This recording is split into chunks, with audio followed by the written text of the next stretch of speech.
বহুদিন পরে নবীজি স্বপ্ন দেখাচ্ছে, কিরে বেলাল,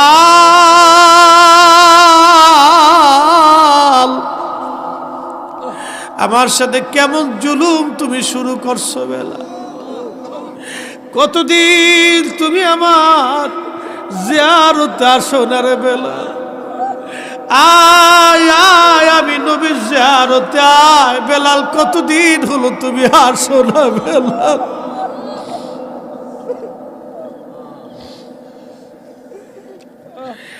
একজন সাহাবী নবীরে কতটা ভালোবাসকে, নবীজি ডাকতে গেছে, আয় আয়, আমার জিয়ারতে কেন আসো না বেলাল? কতদিন হলো আমার জিয়ারতে আসো না বেলাল?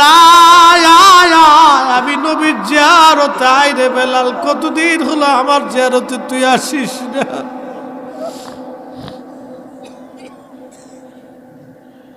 বেলালের মতো আশেক যদি আমরা হইতাম, এ দুনিয়ায় নবীর দেখা পাইতাম,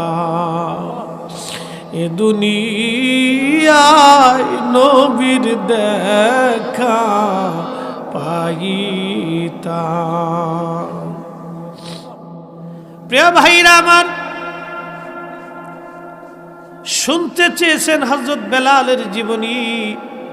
কি করে আমি বেলালের জীবনী বলবো আপনাদেরকে?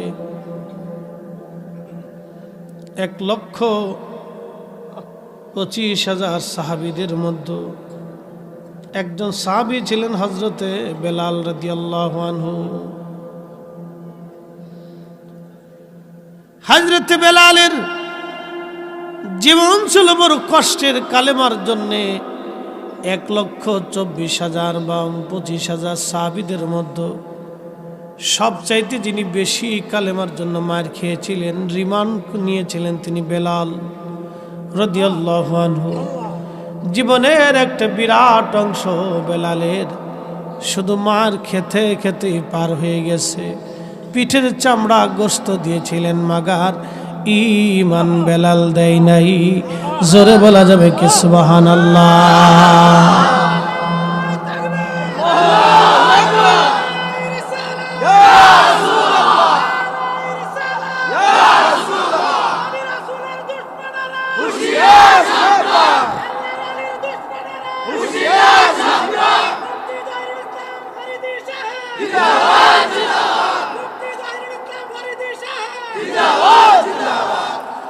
আমি জানি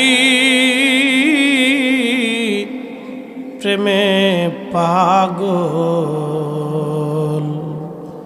সে তো মদিনা। আমি জানি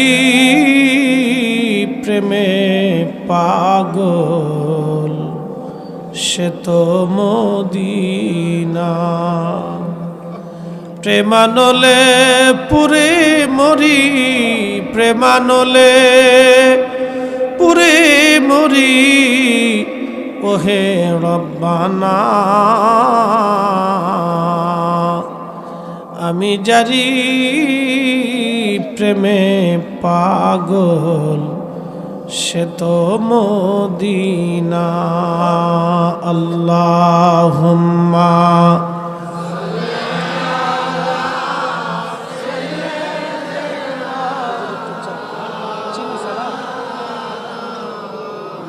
মুহাম্মাদ ওয়ালা আলি।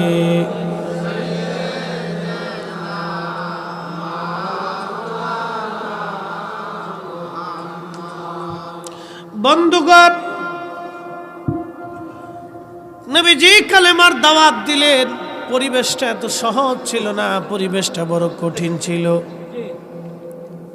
আল্লাহর নবী মদিনাত মক্কাতে যখন দাওয়াত দেওয়ার আগে এতটাই বিশ্বাসী ছিলেন মানুষের কাছে, মানুষ বলতো আল আমিন।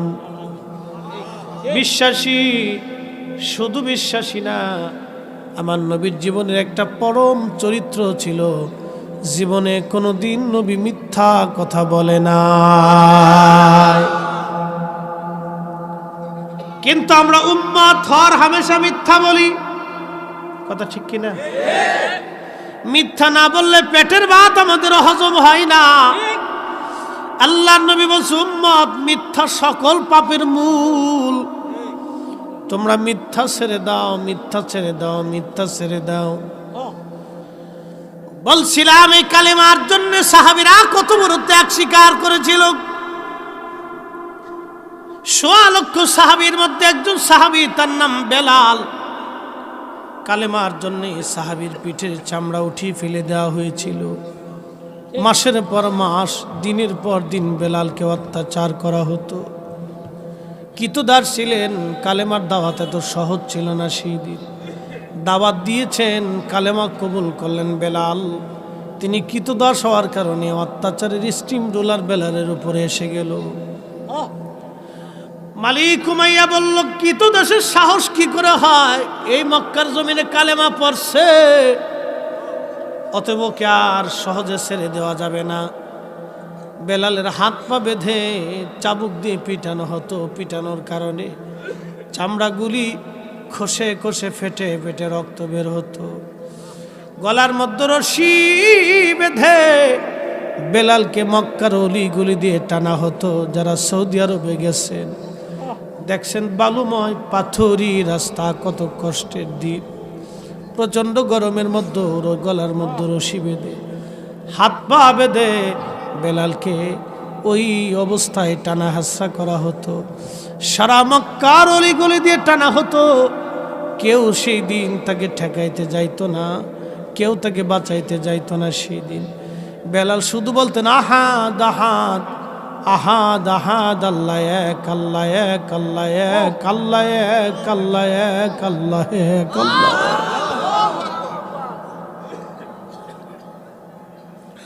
মার খেয়েছে, কিন্তু জবান থেকে আল্লাহর একত্ববাদের স্বীকৃতি ওরা নিতে পারে নাই। আহা, বেলালকে প্রচন্ড মরুভূমির ভিতরে নিয়ে 50 ডিগ্রি সেলসিয়াস মরুর বালুগুলি উত্তপ্ত হয়ে যাইত। বালুর মধ্যে চিৎ করে শোয়াইয়া হাত পাগুলি বেঁধে রেখে পাথর চাপা দিয়ে চলে আসতো। প্রচন্ড গরমে বেলালের শরীরগুলি ঝলসে যাইত, চামড়াগুলি পুড়ে পুড়ে ফুসকা পরে ঘা হয়ে যাইত। ওই ঘায়ের মধ্যে বেলালকে বেত্রাঘাত করা হতো, পিটুনি মারা হতো, খাবার দাবার কমিয়ে দেওয়া হলো। কোনোদিন খাইতো, কোনোদিন না খায় রাখা হতো। প্রচণ্ড অত্যাচারে বেলাল মাঝে মধ্যে অজ্ঞান হয়ে যাইতেন, হুশ হারায় ফেলতেন। হুশ যখন ফিরে আসতো আবার তিনি কাঁদতেন, আহাদ আহাদ আহাদ আহাদ, আল্লাহ এক, আল্লাহ এক, আল্লাহ এক, আল্লাহ এক। এইভাবে হযরত বেলালের জীবন পার হলো বহুদিন বহুদিন বহুদিন। একটা মানুষও কোনোদিন যায় বলে না, ইমন উমাইয়া বেলালকে তুমি একটা দিনের জন্য একটু নিস্তার দাও। উমাইয়া প্রত্যেক দিন বলতেন, বেলাল কালেমা ছাড়বি না জীবন দিবি? হযরতে বেলাল বলতেন, উমাইয়া রে, জীবনের সবটুকু দিয়ে দিতে পারি, কিন্তু আমি বেলাল কালেমা দিব না, কালেমা দিব না। যে নবী দেখে কালেমা পড়ছি সেই কালেমা আমি দেব না, হে সেই কালেমা দেব না। এই জন্য আল্লাহ খুশি হয়ে কোরআনে বলছেন, আমিনু কামা আমানান নাস। আমার নবীর সাহাবীরা যেইভাবে ঈমান আনছে তোমরাও সেইভাবে ঈমান আনো। সাহাবীরা যেইভাবে ঈমান আনছে তোমরাও সেইভাবে ঈমান আনো। একবার জোরে বলা যাবে কি সুবহানাল্লাহ? হযরত আবু বকর একদিন অত্যাচার দেখে রাস্তার পাশ দিয়ে যাচ্ছিলেন। বেলালের উপরে অত্যাচারী স্টিম রোলার চলতেছিল। আবু বকরের মনে বড় দয়া লাগছে। নবীর দরবারে যা বলেন, হুজুর, বেলালের এমন কষ্ট সহ্য করা যায়নি, ইয়া রাসূলুল্লাহ, অনুমতি যদি দেন তাহলে আমি বেলালকে টাকা দিয়ে কিনে আজাদ করে দিতে পারি। বহু টাকা দিয়ে বেলালকে কিনে আনা হলো। সেই দিন আজাদ করে দিলেন হযরত আবু বকর সিদ্দিক। হিজরত করে নবীজি মক্কা থেকে মদিনায় চলে গেলেন। এই যে মেরাজের রাত, মেরাজের মাস চলতেছে। মেরাজ হয়েছিল হিজরতের 1 বছর আগে। মেরাজ করে আসার পরে নবীজি ডেকে বলেন, বেলাল একটা বিষয় আমাকে বলবা। বলেন, ইয়া রাসূলুল্লাহ। আমি নবী যখন মেরাজের রাত্রিবেলা জান্নাত ঘুরতে ঘুরতে দেখতে দেখতে জান্নাত দেখতে গেলাম, আমার উম্মতকে কোথায় রাখা হবে এই জান্নাত দেখার জন্য আমি জান্নাতে গেলাম। যাইয়া দেখি রে বেলাল, তোর পায়ের আওয়াজ আমার আগে আগে পাওয়া যায়।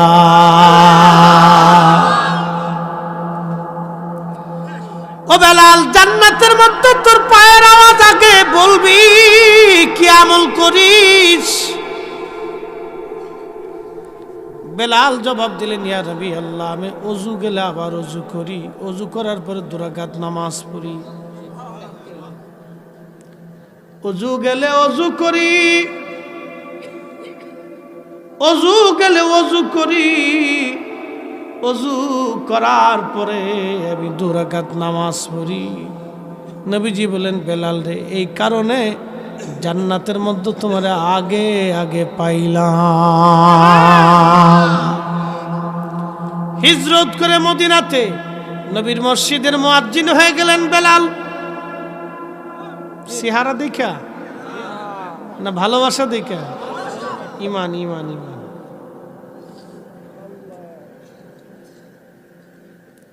নবীর মসজিদের ইমাম মুয়াজ্জিন কি 4টিখানি কথা, যে মসজিদের নামাজ রানিং খতিব রাসূল করিম। হাই হাই, ইমাম নবীজি, সাহাবীরা মুসল্লি, কত বড় দামি ইমামের মুয়াজ্জিন হযরতে বেলাল। আরে শিক্ষার কারণে না, চেহারার কারণে না, বংশের কারণে না, মোহাব্বতের কারণে। এই জন্য ইসলামের মধ্যে কোনো বৈষম্য নাই, ধনী দরিদ্রের কোনো তফাৎ নাই। আল্লাহর ঘর মসজিদ সবার জন্য সমান। এখানে মুতল্লি, সভাপতি, ইমাম, মুসল্লি, খতিব সবাই আল্লাহর গোলাম, সবাই মসজিদের খাদেম। কথা বলেন ঠিক কিনা?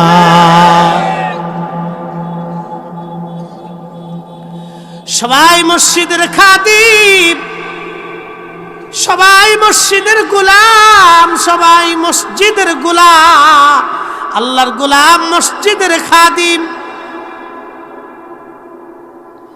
বন্ধু খুব মনোযোগ। আল্লাহর নবী আজান দিচ্ছে, বেলাল আজানের মধ্যে ভুল হয়, আশহাদুর জায়গা আশহাদু উচ্চারণে ভুল। সাহাবীরা এসে বলেন, ইয়া নবী আল্লাহ, নতুন মুয়াজ্জিন লাগবে। বেলালের আজানে ভুল হলে কাফেররা সমালোচনা করে। নবীজি বললেন, সাহাবীরা রে, বেলালকে কি করে বাদ দিব বলো? বেলাল আজান দিলে আজানের আওয়াজ আরশে মুআল্লা পর্যন্ত পৌঁছায় যায়। আচ্ছা আপনারা বলেন তো, বেলাল কি রাসূলের ইজ্জতের পক্ষে ছিল না বিপক্ষে ছিল? মোহাব্বতের পক্ষে না বিপক্ষে? পক্ষে ছিল।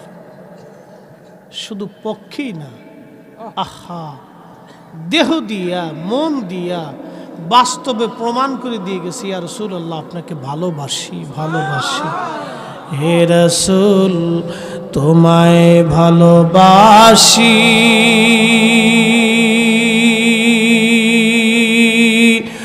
অন্তরে শুধু মুখে নয়, জান্নাতের আশায় নয় হে রাসূল, জাহান্নাম কেউ ডরি না। তোমায় পাওয়ার আশায় মন ছুটে যায় মদিনায়, তোমায় পাওয়ার আশায় মন ছুটে যায় মদিনায়। এ আশিক দিদার দাও না, আর দূরে থাকিও না। এ আশিক দিদার দাও না, আর দূরে থাকিও না। হে রাসূল তোমায় ভালোবাসি অন্তরে শুধু মুখে নয় জান্নাতের আশায় নয় হে রাসূল জাহান্নামকেও ডরি না। কি বলবো, নবীজির ইন্তেকাল মুবারক হয়ে গেল। আহা, নবীজির ইন্তেকাল হয়ে যাওয়ার পরে নবীর দরবারে একটা উট ছিল, তার নাম কাসওয়া। সাহাবীরা তো পাগল পারা হয়ে গেল, কাসওয়া পাগল হয়ে গেল। 3 দিন ধরে একাধারে কাঁদতে লাগলো। উটের চিৎকারে কান্নাতে মদিনা ভারী হয়ে গেল। সেই দিন নবী নাই, বিরহ বেদনায় কাসওয়া কাঁদবে। 3 দিন কাসওয়াকে কেউ পানি পান করাইতে পারে নাই, কে খাবার খাওয়াইতে পারে নাই। একাধারে 3 দিন নবীর বিরহ বেদনা সহ্য করতে না পেরে এই উট কুয়ার মধ্যে ঝাঁপিয়ে পড়ে আত্মহুতি দিয়ে নবীর দরবারে চলে যায়। কারণ উটের তো কিন্তু কোনো শরীয়ত নাই যে আত্মহত্যা করলে সে জাহান্নামে চলে যাবে। বিরহ বেদনা সহ্য করতে পারে না একটা উট। হায় হায়, একটা প্রাণী নবীকে কি করে ভালোবাসতো। আমরা উম্মত কেমনে নবীরে ভালোবাসি। আমরা উম্মত ভালোবাসতে পারি নাই, ভালোবাসতে পারি নাই। একটা উট কলিজার ভিতর থেকে নবীরে ভালোবাসতো। বুঝেন তো, উটের যদি হালত হয় তো সাহাবীদের অবস্থা কি হয়েছিল। সাহাবীরা পাগলের মতো হয়ে গেল। আবু বকর বলেন, বেলাল আজান দাও। বেলাল বলেন, হুজুর আমি আর কোনোদিন আজান দিব না। নবী নাই, আমি কি করে আজান দিব বলো, কোনোদিন আর আমি আজান দিব না। আবু বকর বললেন, না হে বেলাল, আজান দিতেই হবে। বেলাল বলেন, আবু বকর আপনি কি আমাকে কিনেছেন দুনিয়ার লোভে, আপনার জন্য না আল্লাহর জন্য? আবু বকর বললেন, বেলাল রে, তোমাকে কিনে এনে আমি আজাদ করে দিয়েছি আল্লাহর জন্য। বেলাল বললেন, আবু বকর তাহলে আমার প্রতি আপনার কোনো অধিকার নাই, আমাকে আমার অবস্থানে আপনি ছেড়ে দেন। আগে আজান দিলে নবী আসতো, এখন আজান দিলে নবী আসবে না। আবু বকর, এই আজান আমি আর কোনো দিন দিব না। নবীর ইন্তেকালের পরে নবীর পাগল আর কোনো দিন আজান দেন নাই। চলে গেলেন সিরিয়াতে, দামেস্কে চলে যাওয়ার পরে বহুদিন পরে নবীজি স্বপ্ন দেখাচ্ছে, কিরে বেলাল,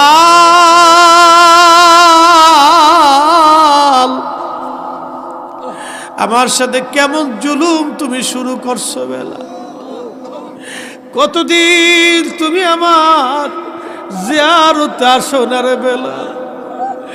আয় আয়, আমি নবীর জিয়ারতে আয়। বেলাল, কতদিন হলো তুমি আসো না বেলাল।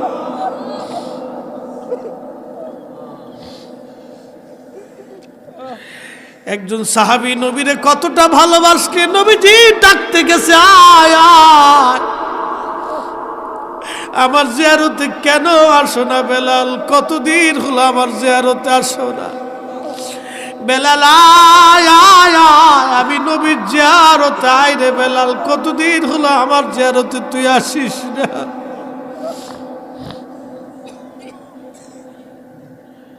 বেলালের মতো আশেক যদি আমরা হইতাম,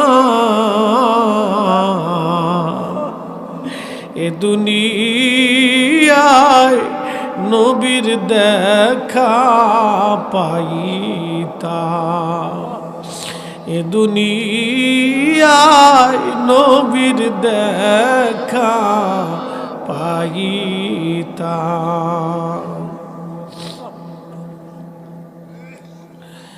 আল্লাহর নবীজি যখন স্বপ্ন দেখেছে, বেলাল তাড়াতাড়ি আয় বেলাল, আমি নবীর জিয়ারতে আয়, কেমন জুলুম তুমি শুরু করছো আমার সাথে। এই স্বপ্ন দেখার সঙ্গে সঙ্গে বেলাল দেরি করেন নাই, শুধু সিরিয়া থেকে রওনা দিছে। কোন কোন বর্ণনা আসে জুতা ছিল না, খালি পায়ে হাঁটা শুরু করছে। সোয়ারি ছিল না, হেঁটে হেঁটে সিরিয়ার দামেস্ক থেকে বেলাল আসছে। নবী ডাকছে, পায়ে হেঁটে হেঁটে বেলাল আসছে, পায়ে হেঁটে হেঁটে। আপনি চিন্তা করবেন কি, সুদূর সেই সিরিয়ার থেকে মদিনা বহু দূরের রাস্তা, বহু দূর।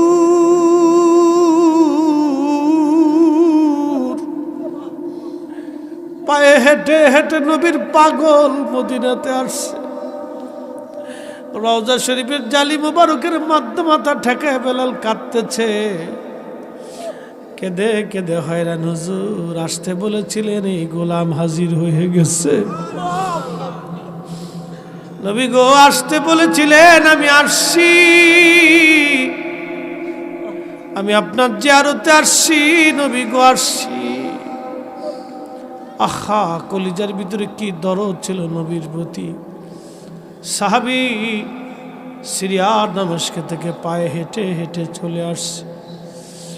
নতুন মুয়াজ্জিন এসে দেখলো নবীর মুয়াজ্জিন বেলাল মসজিদে নববীর মধ্যে রওজা মুবারকে বসে বসে কান্দে। ডাক দিয়ে বললেন, সাহাবীরা শুনছো, নবীর মুয়াজ্জিন আসছে বেলাল।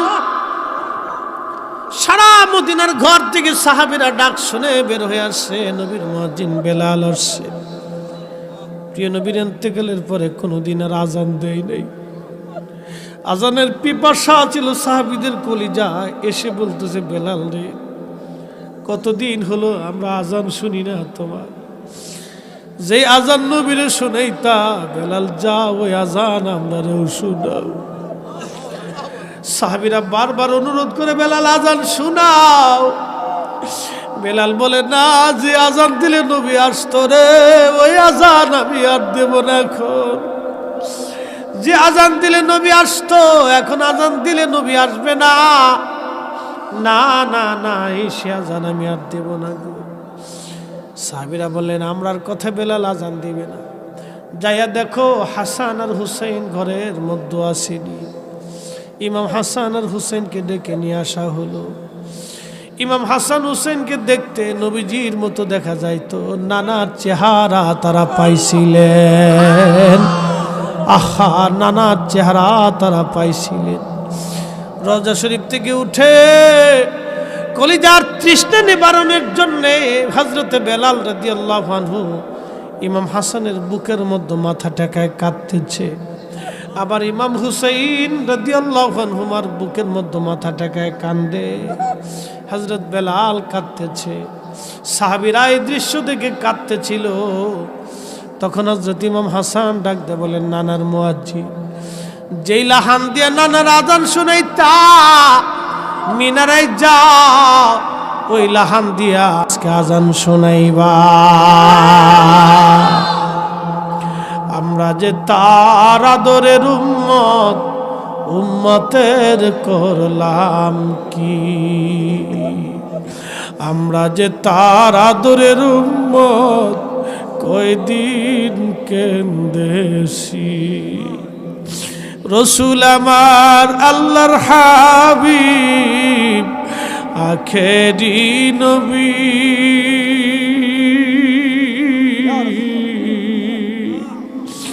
আমরা যে তার আদরের উম্মত, কয়দিন কেন্দেছি।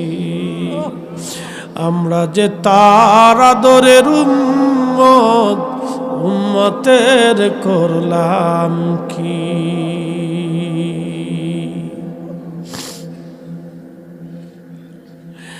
হযরত বেলাল একটা দৌড় মারছে। ইমাম হাসান বলছে, আর দেরি নাই, নবীর দৌহিত্র বলছে। ইমাম হাসান বলছে, আর দেরি করেন নাই। যে বনু নাজ্জার গোত্রের মহিলা আর ছাদের উপরে দাঁড়ায় বেলাল আজান দিতেন, দৌড়ায় ছাদের উপরে উঠলেন, আজান শুরু করলেন হযরতে বেলাল। আল্লাহু আকবার, আল্লাহু আকবার। আজান দেওয়ার পরে সারা মদিনা থেকে সাহাবীরা ঘর থেকে বের হয়ে দৌড় মারছে। বুঝি নবী বুঝি আসছে রে, মনে হয় নবী বুঝি ফিরে আসছে রে। আল্লাহু আকবার, আল্লাহু আকবার। মদিনার ঘর থেকে বৃদ্ধরা পর্যন্ত বের হয়ে দৌড় মারছে, আশহাদু আল্লা ইলাহা ইল্লাল্লাহ। মহিলারা বাচ্চা কাচ্চা নিয়ে দৌড় মারছে, বুঝি রে মদিনায় নবী ফিরে আসছে। আর লাহানের ফয়জুদ, বেলালের লাহানের ফয়জুদ, নবীর দেওয়া ফয়েজ এতই মধুর ছিল রে, এতই মধুর, এতই আকর্ষণ ছিল রে, মদিনার মানুষ আর স্থির থাকতে পারে নাই, পাগল পারা হয়ে গেছে। আশহাদু আল্লা ইলাহা ইল্লাল্লাহ। মদিনার সমস্ত মানুষেরা কেঁদে কেঁদে হয়রান, সারা মদিনার মানুষ ডুকরে ডুকরে কাঁদতেছে। নবী বুঝি ফিরে আসছে রে, নবী বুঝি ফিরে আসছে। পাগল পারা হয়ে গেল মদিনার মানুষগুলি, নবী বুঝি ফিরে আসছে রে। আমরা যে তার আদরের উম্মত, কয়দিন কেন্দেছি। আমরা যে তার আদরের উম্মত, উম্মতের করলাম কি। রসুল আমার আল্লাহর হাবিব, আখেরি নবী।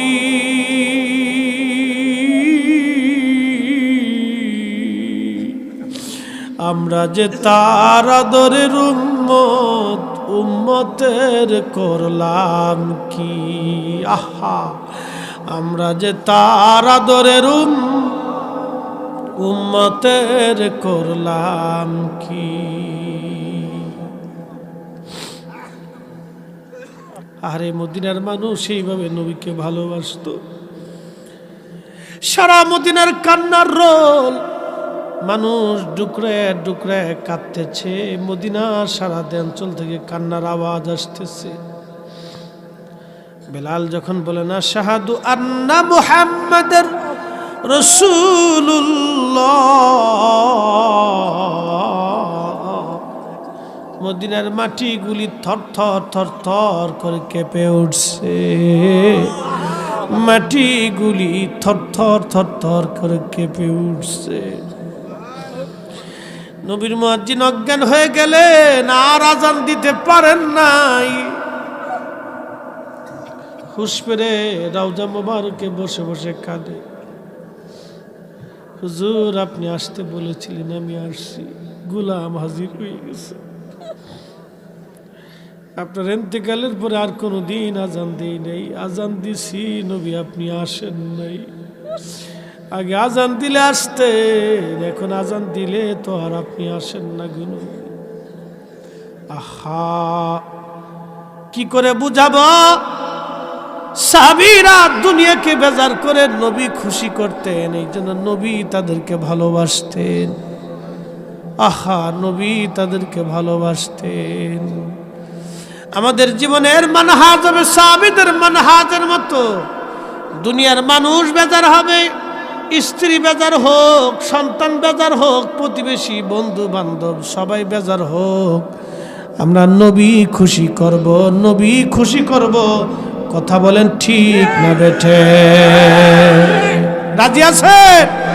হ্যাঁ তুচে করে বলেন আসেননি।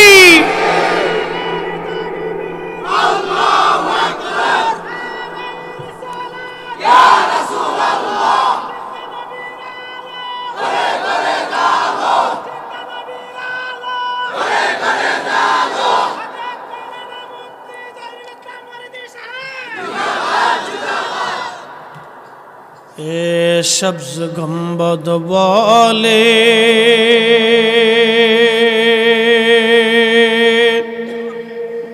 মঞ্জুর দুআ করনা, जब वक्त न जाए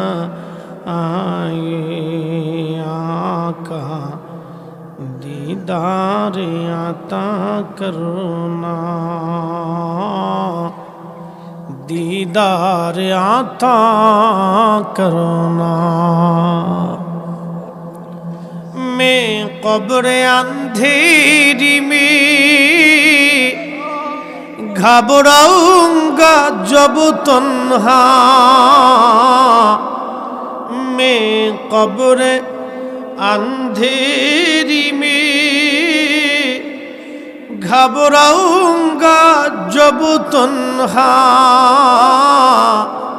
इमदाद मेरी करने आ जाना रसूल अल्लाह, इमदाद मेरी करने आ जाना रसूल अल्लाह। रोशन मेरी तुर्बत को लिल्लाह जरा करना, जब वक्त न आए आका दीदार आता करना,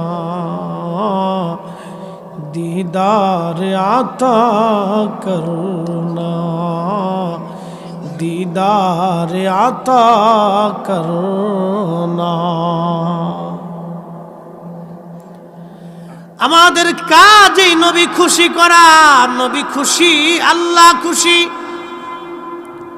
কোরআন আল্লাহ বলেন কুল, হুজুর আপনি বলে দেন, ইন কুনতুম তুহিব্বুনাল্লাহ ফাত্তাবিউনি ইউহিব্বুকুমুল্লাহ ওয়া ইয়াগফির লাকুম যুনুবাকুম আল্লাহু গফুরুর রহিম।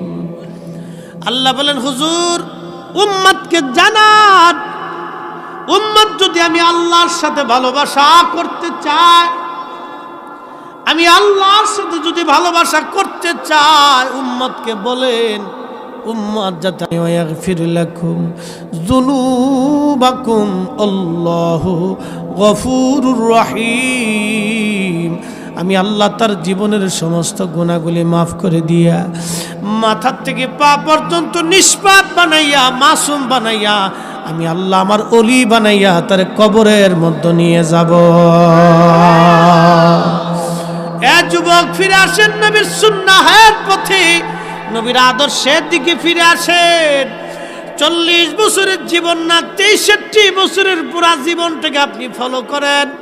63 বছরের পুরা জীবনে নবীজির কাজ ছিল মানুষ মানুষের জন্যে, মানুষ মানুষের জন্যে, জীবন জীবনের জন্যে, মানুষ মানুষের জন্যে, জীবন জীবনের জন্যে। আপনার আশেপাশে হত দরিদ্র মিসকিন অভাবী যদি থাকে, আপনার কাজ হলো তার ঘরে খাবার পৌঁছায় দেওয়া। হিন্দু বৌদ্ধ খ্রিস্টান দেখবেন না, সে যে ধর্মেরই হোক না কেন, বাড়ির পাশে যদি দরিদ্র অভাবী মানুষ থাকে তার ঘরে খাবার পৌঁছায় দিবেন, খাবার পৌঁছায় দিবেন। বাড়িতে ভালো রান্না করলে এলাকার গরিব মানুষের ঘরে পৌঁছাবেন। আল্লাহর নবী বলেন উম্মত তোমার ঘরের মধ্যে তুমি তরকারির ঝোল বাড়ায় দাও, কারণ তুমি একা খাইও না, তোমার প্রতিবেশীদেরকে তুমি খাওয়াও, গরিবদেরকে খাওয়াও। গ্রামের বহু চাচা দাদা নানা ফুফুর আছে, খালুরা আছে, দাদিরা আছে, গরিবত্বের কারণে 6 মাস 1 বছরে ভালো কোনো খাবার খেতে পারে না। আপনার ঘরে খাবার রান্না হলে বাটি ভরে টিফিন কিরি ভরে তাদের ঘরে পৌঁছান, অথবা তাদেরকে ডেকে এনে ঘরের মধ্যে খাওয়ান। আমার আল্লাহর আরশে মুআল্লা খুশি হয়ে যাবে, আমার মালিক আল্লাহ খুশি হয়ে যাবে। আপনার ঘরে কোনোদিন অভাব আসবে না, আপনার বাচ্চাদের রিজিকের অভাব আসবে না। এইগুলি করেন, এইগুলি হলো আসল সুন্নত। আল্লাহর নবী বলেন তোমার ডানে বামে সামনে পিছনে 40 ঘরের মধ্যে যদি একজন আল্লাহর বান্দা না খেয়ে ঘুমায়, আর তুমি যদি রাত্রিবেলা খেয়ে উদর পূর্ণ করে ঘুমাও, তাহাজ্জুদ যদি পড়ো, তারপরও তোমার নাম মুমিনের কাতারে লেখা হবে না। আরে খোলাফায়ে রাশিদিনের অভ্যাস ছিল আল্লাহর নবীর মানহাজ ছিল প্রত্যেক রাত্রিবেলা নবীজি খোঁজ নিতেন কার বাড়ি খাবার আছে কার বাড়ি খাবার নাই। আপনারও কাজ হলো আপনি খোঁজ নিবেন কার বাড়ি খাবার আছে কার বাড়ি খাবার নাই। এগুলি খুঁজে খুঁজে তার বাড়িতে যে খাবার পৌঁছাবেন, ঈদের কাপড় চোপড় পৌঁছাই দিবেন। সামনে ঈদ আসবে, রমজান আসবে, দান সৎকার যদি আপনি করেন গোপনে গোপনে তার বাড়িতে যে পৌঁছাই দিবেন। বাড়িতে ডেকে এনে মানুষ দেখানোর জন্য দান করবেন না। রাত্রিবেলা গোপনে গোপনে সন্ধ্যাবেলা তার বাড়ি পৌঁছাই দিয়ে আসবেন। এ দান হলো অরিজিনাল দান। এই দান করলে আল্লাহ খুশি হয়। মানুষ দেখানো দানের 4 পয়সাও দাম নাই। কথা বলেন ঠিক কিনা?